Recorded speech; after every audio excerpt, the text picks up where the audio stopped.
Bilesizби? Кыргыз эли жокчулукка, ачкачылыкка чыдайт. Бирок адилетсиздикке чыдай албайт. Азыркы күндө ар бир соттун алдын карасаңыз, чыркырап ыйлаган биздин энелер, апалар жүрөт. Өзүңүз деле көрүп турасыз. Мен айтарым мындай да, ошону жоюу жолдорунда бир карабайсыңарбы? Албетте жогоруда бул мыйзамды биз колдоп беребиз. Сиздин баяндамаңыз аныктык. Бирок сиз эл менен дагы мындай бир аз элди кыдырып, сизге чейинки жогорку соттун төрайымы Нургүл айым элди кыдырып, Баткенге чейин барып ушундай элди менен тыгыз иштешкен да. Кимде ким коррупция болсо, кандай болсо карайлы деп жүргөн.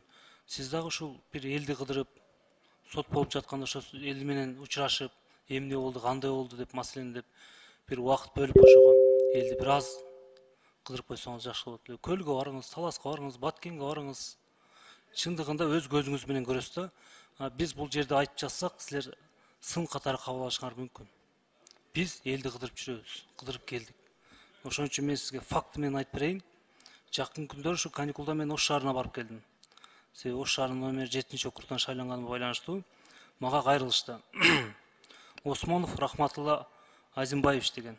2 жыл 8 айдан бери СИЗО 5-те Ошто отурат. Ушул күнгө чейин сот аягына чыга элек. Бала чакасы эмне болду? Үй бүлөсү кантты? Же ак, же көк деп жыйынтык чыга элек ушул күнгө чейин. Ошол боюнча сиз жазып алыңызчы. Жакынкы күндөрү 13-январда Ош областык соту болот экен. Мүмкүн болсо өзүңүз катышыңызчы, ошо онлайн болсо. Адилеттүү караңызчы. Экспертизанын чечимдери бар дейт. Бүт бар дейт.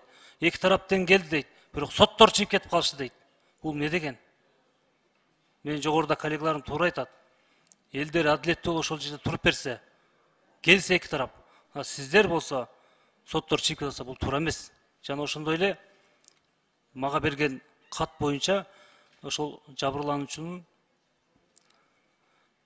адамы сиздерде иштейт экен. Ошондуктан ушундай болуп жатыптыр. Ленинский районда. Кечирип коюңуз, кайсы район дедиңиз? Кайсы район? Так, эми 5-чи микрофонду күйүп болот. Кайсы район дедиңиз? Мен ушу жазып койгом. Ленинский районда Нурлан Мырза деген сизде судьяңыз барбы? Ленинскийде. Эми баардык судьялар. Ошол судьянын бир тууганы боюнча иш каралып жатыптыр. 2 жыл 8 айдан бери иш жылып келип аягына чыкпай жатыптыр да. Мага кайрылды. Осмонов Рахматулла. Эми фамилиябыз окшош экен. Мен тууганым эмес, эч ким эмес. Просто мага кайрылган эл. Ушуга окшогон миңдеген адамдар бизге кайрылат да. Чындыгында. Кааласаңыз, сиздерге кат түрүндө жибере албайт экенбиз мыйзам боюнчачы. Айта албайт, айтат экенбиз, жибере албайт экенбиз. Бир жолу жиберсек, сиздер биздерге жибергенге укугуңар жок деп кат келди. Эми ошондуктан ушуну сиз көзөмөлгө алып коюңузчу. Бала чакасы бар экен, башкасы бар экен. Ак жерден 2 жыл 8 айдан бери отурат деп мага аялы ушундай кат менен кайрылды да. Ушуну терең карап коюшуңузду суранабыз. Жогоруда мыйзамдарыңызды колдоп беребиз. Рахмат. Рахмат, мен өз көзөмөлүмө алайын дагы. Сизге кабарлап коем. Хорошо. Рахмат.